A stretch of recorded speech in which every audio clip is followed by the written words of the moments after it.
하나님의 말씀 같이 보겠습니다. 역대하 9장 22절부터 28절까지의 말씀 같이 한 목소리로 천천히 읽도록 하겠습니다. 역대하 9장 22절부터 28절까지입니다. 솔로몬 왕의 재산과 지혜가 천하의 모든 왕들보다 큰지라. 천하의 여러 왕이 하나님께서 솔로몬의 마음에 주신 지혜를 들으며 그의 얼굴을 보기 원하여 각기 예물을 가지고 왔으니 곧 은그릇과 금그릇과 의복과 갑옷과 향품과 말과 노새라. 해마다 정한 수가 있었더라. 솔로몬의 병검에는 말의 외양간은 4천이요 마병은 12,000이라. 병거 성에도 두고 예루살렘 왕에게도 두었으며 솔로몬이 유브라데 강에서부터 블레셋 땅과 애굽 지경까지의 모든 왕을 다스렸으며 왕이 예루살렘에서 은을 돌같이 흔하게 하고 백향목을 평지의 뽕나무같이 많게 하였더라. 솔로몬을 위하여 애굽과 각국에서 말들을 가져왔더라. 아멘. 할렐루야. 예, 반갑습니다.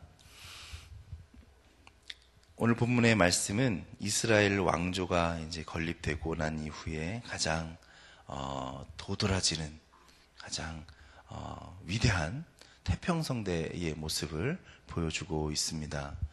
정말 대단하죠. 그래서 하나님의 오랜 언약, 아브라함을 통해서 주었던 언약, 또 다윗을 통해서 주었던 언약의 성취를 볼 수 있습니다. 그래서 솔로몬은 최고의 지혜를 가지고 있죠.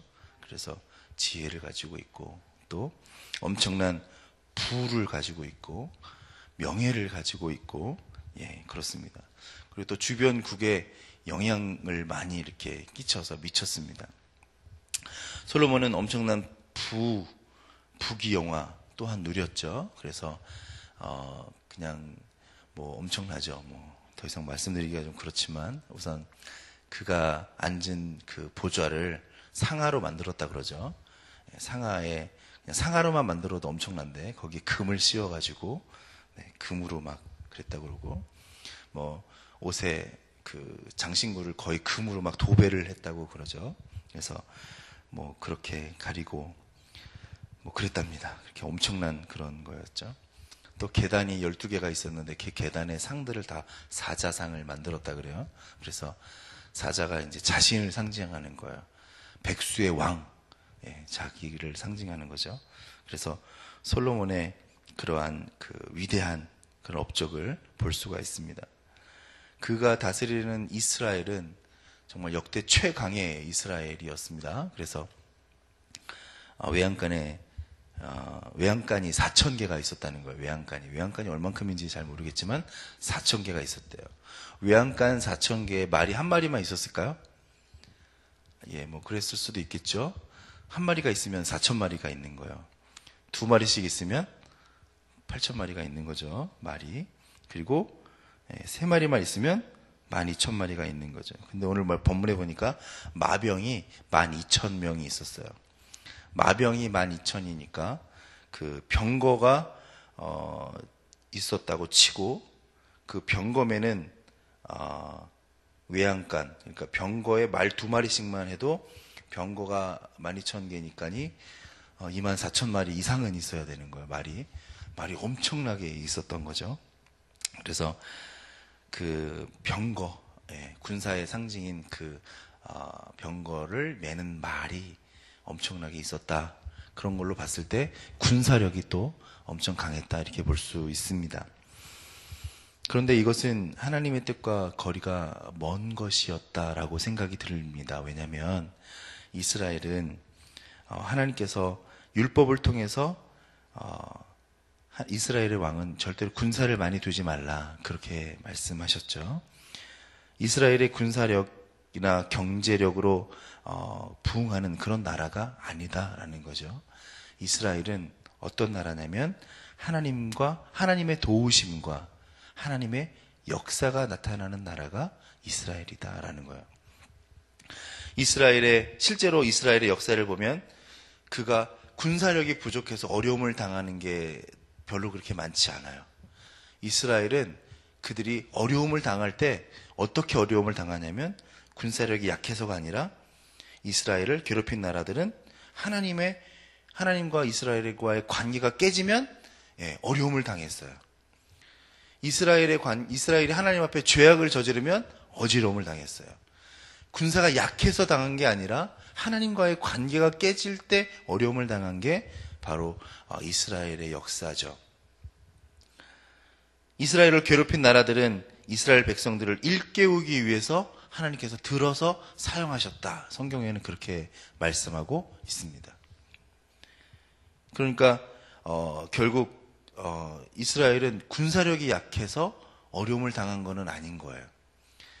하나님께서는 솔로몬이 하나님을 바라보기를 원하셨던 건 분명한 것 같습니다. 또 솔로몬도 또한 그렇게 하기를 원했던 게 분명한 것 같아요. 그런데 솔로몬이 나이가 점점 들면서 사무엘 상하나 열왕기 상하를 우리가 보면서 솔로몬의 모습을 보면 솔로몬이 계속 처음에는 주를 향해서 온전한 마음을 갖지만 나중에는 점점 그의 하나님을 향한 신뢰가 점점 없어지는 것들을 보게 됩니다. 마찬가지로 솔로몬이 점점 눈으로 볼 수 있는 경제력에 또 군사력에 힘을 쓰면서 더 신뢰를 하는 동안 하나님께 대한 신뢰는 점점 없어지지 않았나 그렇게 생각이 듭니다. 심지어 하나님께서는 분명히 애굽의 말을 가져오지 말라고 그랬는데 그 규정을 어기고 애굽에서 말이 왔다. 오늘 말씀에는 그렇게 적혀져 있습니다. 물론 이렇게 하면 말들을 많이 모으면 군사들을 많이 모으면 강해지죠. 군사가. 당연히 군사력이 세지겠죠. 힘을 가질 수 있을 겁니다. 하지만 하나님의 뜻과는 점점 멀어지는 거죠. 그래서 결국에는 이스라엘이 무기력하게 변화되었다. 그렇게 변화되는 모습으로 되었다라고 볼 수 있습니다. 사실 이스라엘은 솔로몬이 죽은 다음에 둘로 나눠집니다. 북왕국 이스라엘, 남왕국 유다. 그래서 통일 왕국이었던 그 이스라엘이 두 나라로 갈라지게 되죠. 그리고 결국 두 나라는 망했습니다.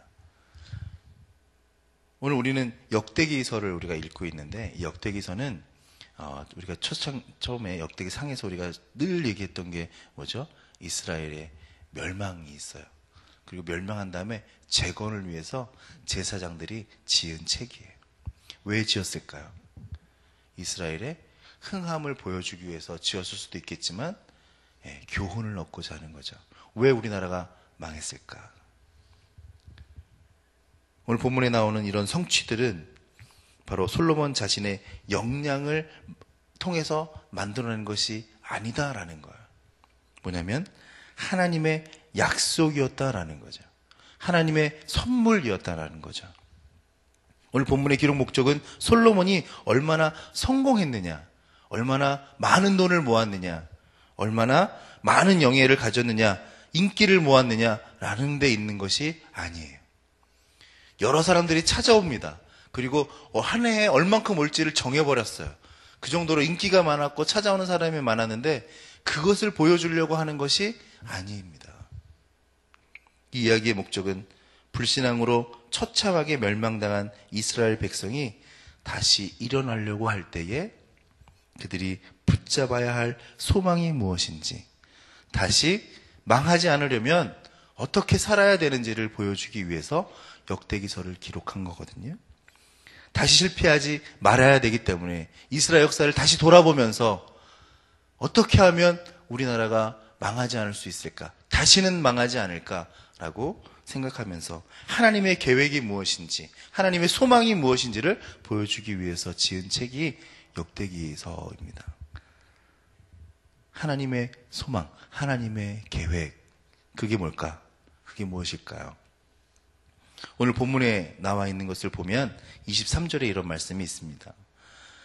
천하의 열왕이 하나님께서 솔로몬의 마음에 주신 지혜를 듣고 그의 얼굴을 보기 원해서 예물을 가지고 왔다는 거예요. 은그릇도 갖고 오고 금그릇도 갖고 오고 의복도 갖고 오고 말도 갖고 오고 노새도 갖고 오고 해마다 정한 것들을 가지고 왔어요. 솔로몬을 보기 위해서. 솔로몬이 잘생겨서 보려고 하는 게 아니라고 분명히 성경은 말씀하고 있습니다. 뭐예요? 하나님이 솔로몬 마음에 주신 지혜를 듣고 싶어서, 그 솔로몬이 하나님 앞에 복을 받은 사실을 보기 위해서 온 거죠. 강해서 군사력으로 지배해서 왔다고 볼 수도 있겠죠. 조공내로. 하지만 오늘 역대기서는 그런 말씀을 하고 싶은 게 아니라 하나님께서 부어주신 지혜가 무엇인지를 보기 위해서 왔다라고 말씀하고 있습니다. 하나님께서 사용하신 솔로몬, 하나님이 복을 주신 솔로몬, 하나님을 통해서 복의 통로가 되는 솔로몬을 보기 위해서 왔다라는 거예요.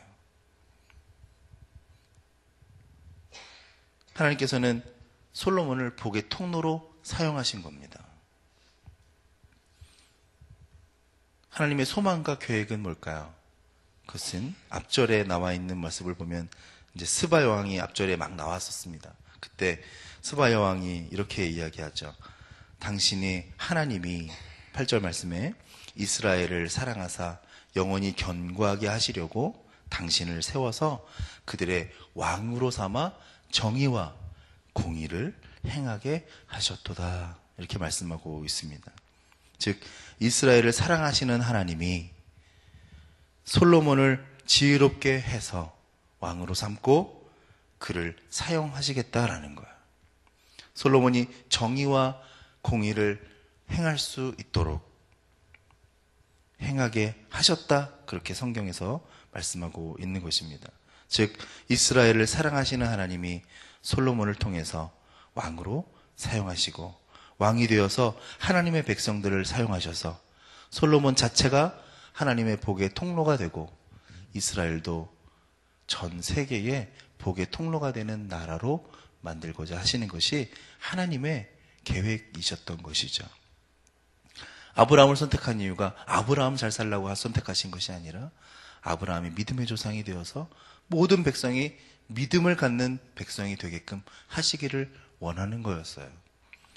마찬가지로 솔로몬, 또 우리 다윗과 솔로몬을 통해서도 마찬가지로 하나님께서는 계획하시기를 이스라엘이라고 하는 나라를 통해서 전 세계가 복의 통로가 되어서 그 복을 받게끔 하기를 원하는 거였죠.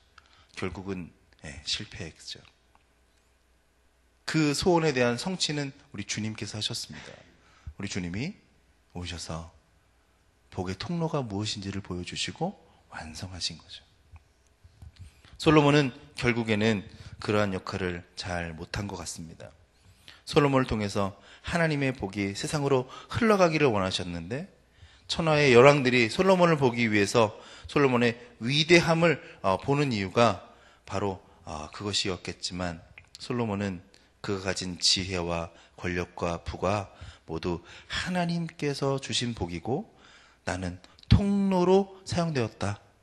그리고 하나님 앞에 영광을 돌려야 하는 것이 마땅한 것이 아니었나 그렇게 생각이 듭니다. 그런데 그것을 모르고 하나님 주신 것을 자기의 것으로, 하나님이 주신 부를 내가 한 것으로, 하나님이 주신 지혜를 내가 똑똑한 것으로 생각했을 때에는 결국 분열과 멸망이 찾아오게 된다라는 것입니다. 오늘 우리는 이 말씀을 묵상하면서 솔로몬을 통해서 하시고자 했던 그의 계획과 소망이 오늘 우리에게도 동일하게 있습니다. 주님께서 우리 가운데 복음을 주시면서 그걸 가지고 살아가기를 소원하는 우리에게 동일하게 적용해 볼 수 있어요. 하나님께서는 우리에게 지혜를 주시고 우리에게 재물을 주시고 우리에게 기회를 주시고 우리에게 역량을 주시고 내가 어떻게 할 수 있는지, 내가 무슨 꿈을 꿀 수 있는지에 대해서 또 기도를 한 다음에 응답해 주시고 하나님은 우리 가운데 기회를 주시면서 우리가 하나님의 복의 통로가 되기를 원하시는 것입니다. 우리가 처해 있는 이 자리를 통해서 하나님의 정의와 공의를 또 하나님 앞에 영광을 돌리시기를 하나님은 우리 모두에게도 또한 동일하게 말씀하고 있는 것이죠. 지금 내가 받은 직업이 무엇입니까? 내가 지금 갖고 있는 직분이 무엇입니까? 내가 지금 내려받은 것들을 통해서 하나님 앞에 정의와 공의를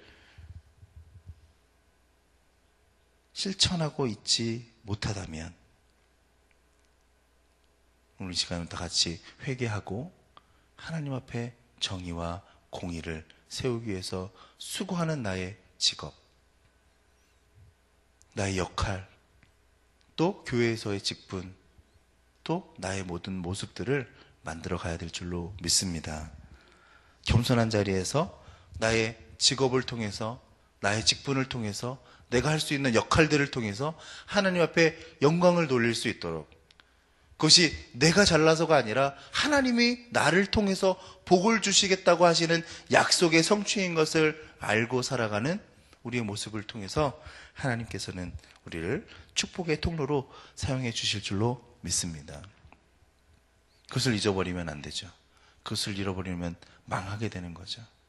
우리는 나같이 오늘 묵상하면서 오늘 하루의 삶을 통해 우리가 기억하게 될 것은 내가 하나님의 복의 통로다. 그 많은 부귀와 그 많은 영광을 얻고서도 망하는 삶을 살지 말아야 되겠다.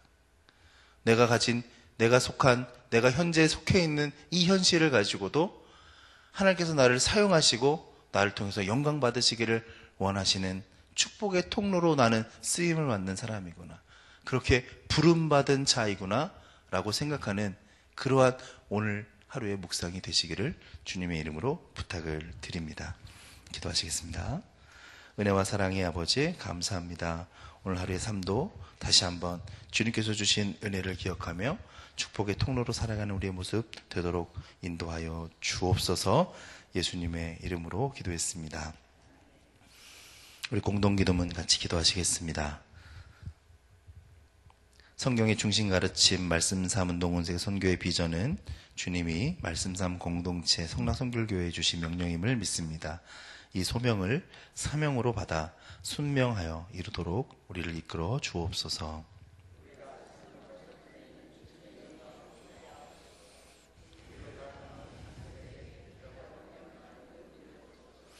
문제를 잘 통찰하는 지혜와 한계를 넘어서는 용기를 주시며 하나님 나라를 위해 헌신하는 사람들을 보내주시어 거룩한 영적 부흥을 함께 누리고 나누게 하옵소서. 아멘. 주기도문 하시겠습니다. 하늘에 계신 우리 아버지, 아버지의 이름을 거룩하게 하시며 아버지의 나라가 오게 하시며 아버지의 뜻이 하늘에서와 같이 땅에서도 이루어지게 하소서. 오늘 우리에게 일용할 양식을 주시고 우리가 우리에게 잘못한 사람을 용서하여 준 것 같이 우리 죄를 용서하여 주시고 우리를 시험에 빠지지 않게 하시고 악에서 구하소서. 나라와 권능과 영광이 영원히 아버지의 것입니다. 아멘. 지금 들은 말씀이 내 삶으로 이어지게 하옵소서. 주일에 선포된 말씀 성경 2000 통독으로 믿음이 충만하게 하소서. 주일에 등록한 우리 VIP 새가족들이 잘 정착하도록 인도하소서. 24일 토요일 날 국내 성지 탐방을 통해 우리나라 초기 기독교 역사를 깊이 인식하게 하소서. 해외 선교를 준비 중인 중국, 일본 의료선교부, 국내 선교에 하나님의 은혜가 충만하게 하소서. 우리나라 어려운 상황, 경제 상황이 더 나아지고 성도들의 삶이 풍성하게 하소서. 또한 가져오신 기도의 제목들 하나님 앞에 아뢰신 후에 삶의 자리로 나가겠습니다. 사랑과 은혜 아버지 감사합니다. 주님, 오늘도 주님께서 말씀 가운데 우리를 허락하여 주셔서 진짜들의 마음 가운데 다시 한번 주의 친구와 함께 하여서 나타나게 하여 주시옵소서. 또한 주일에 선포된 말씀, 또 주일에 등록된 세가족들이 다 같이 변화되고 또 다 같이 주님을 깨달아 알 수 있는 역사가 나타나게 하여 주시옵고, 특별히 국내 성지 탐방과 해외 또 선교 또 준비되어지는 중국, 일본 의료 선교부, 국내 선교에 더 은혜를 더하여 주시고 준비되어지는 과정에